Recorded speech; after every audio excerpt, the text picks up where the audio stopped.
Nah, hujah kedua yang mudah lagi menurut Quran itu begini. Sekarang misalnya ya, yuridu wa bikumul yusra, Allah itu menghendaki mudah. Itu kalau kita maknani, itu gampang. Misalnya begini, ya ini yang ada ya, nyata dalam sejarah. Ada berhala terpahat dari batu, namanya Lata, Uzza, Manat, gitu, Lata, Uzza, Manat. Terus ada yang beberapa yang namanya nggak disebut Quran, kata Hubal, kata apa? Hubal. Oleh orang-orang kafir jahiliyah, Lata itu disembah, dikatakan Tuhan. Uzza juga dikatakan apa? Tuhan. Itu kata Allah. In hiya illa asmaun samaitumuha antum wa abaukum, itu hanya nama yang kamu ciptakan. Makanya Allah ngendikan kalau barang tidak benar istilah kaburos kalimatan takhruju min afwahim. Niki rungokno nggih kanca-kanca terutama sing hafal Quran. Misalnya aku darani Mustafa iku ganteng, Mustafa iku sugih. Itu namanya kalimat yang keluar dari mulut saya, tapi hakikatnya kan tidak ada. Nyatane ora ganteng, nyatane ora sugih. Tapi ini menjadi kalimat karena kadung keluar dari mulut. Kula baleni, tapi ini menjadi kalimat karena kadung keluar dari apa? Mulut. Misalnya saya bilang, wah Ruhin rambutnya lurus, alim, ganteng, pinter. Ini hanya keluarnya kalimat yang keluar dari mulut, tapi kan nggak ada kenyataannya.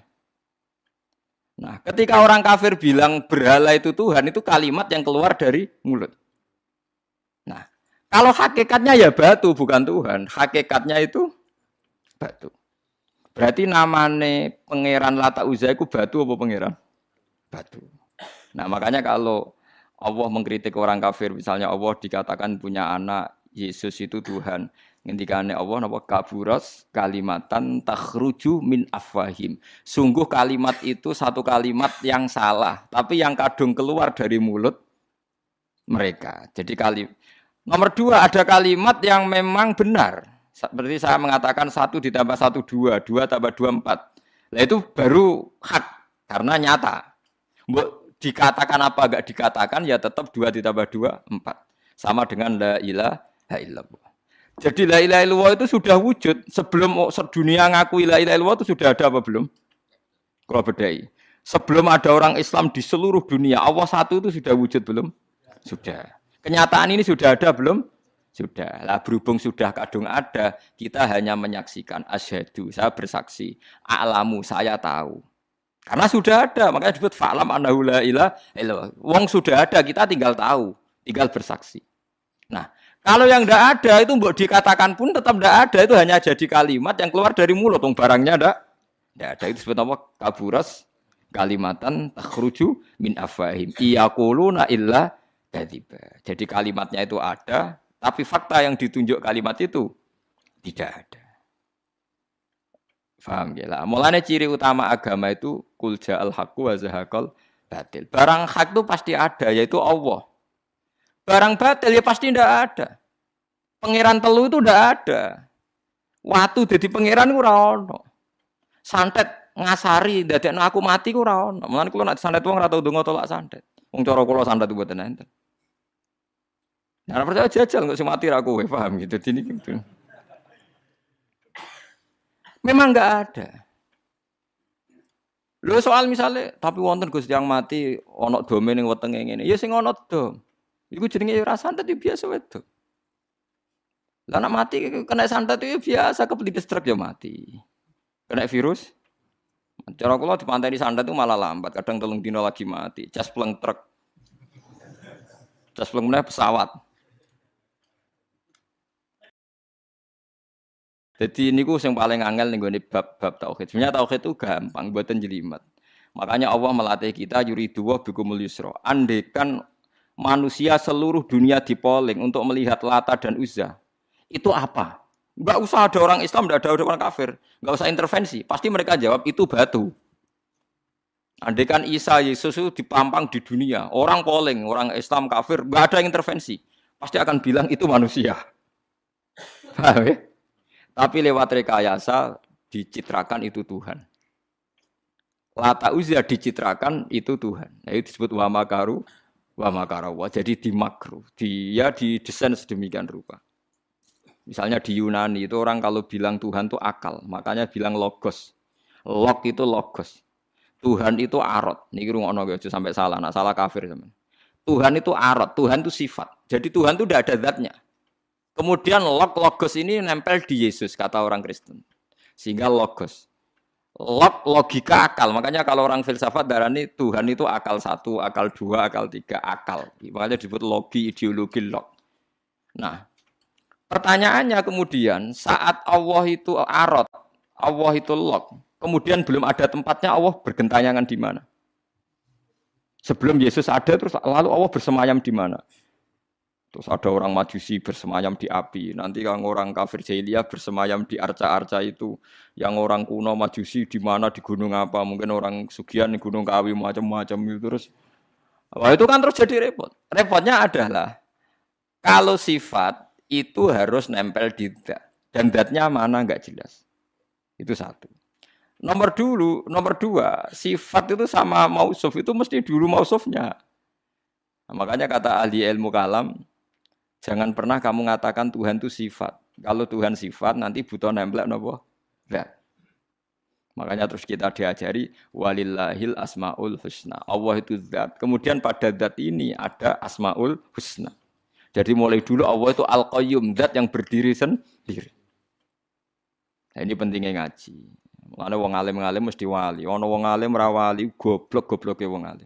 Mergo seneng dhuwit kudune wong alim iku wali. Nah Imam Syafi'i ketika disebutno wali si awali si B.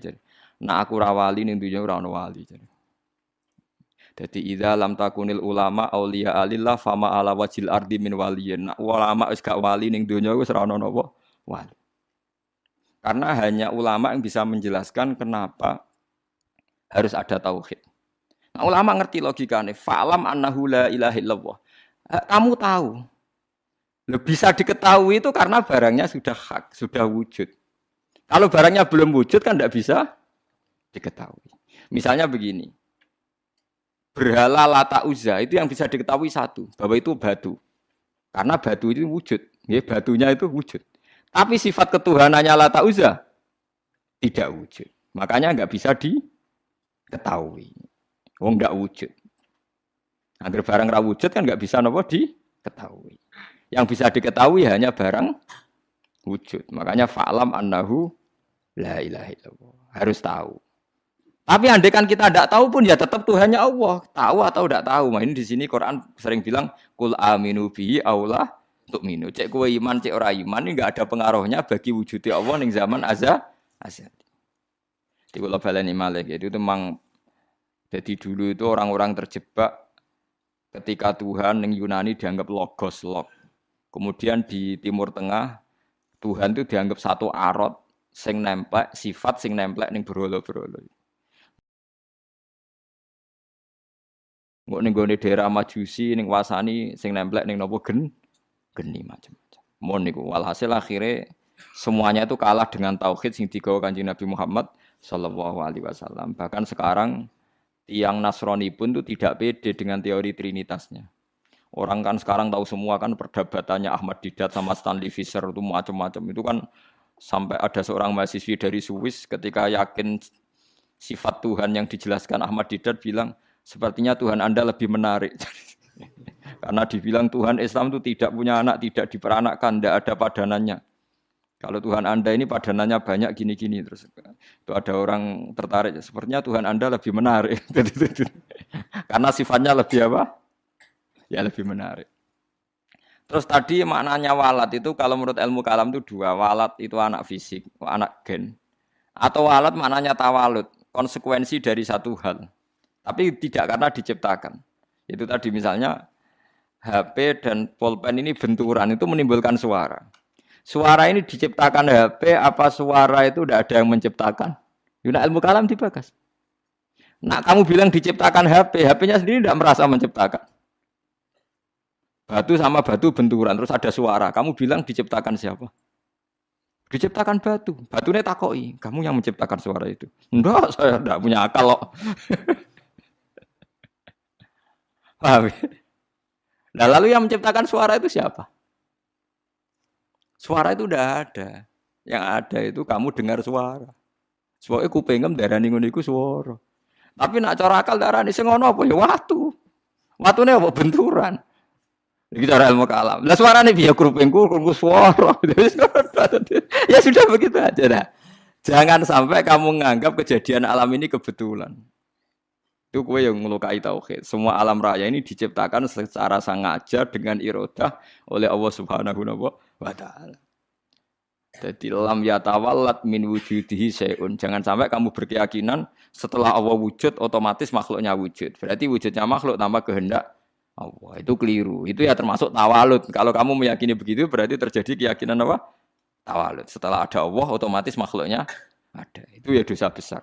Kafir. Nah, cuma dosa besar tapi apa? Kafir.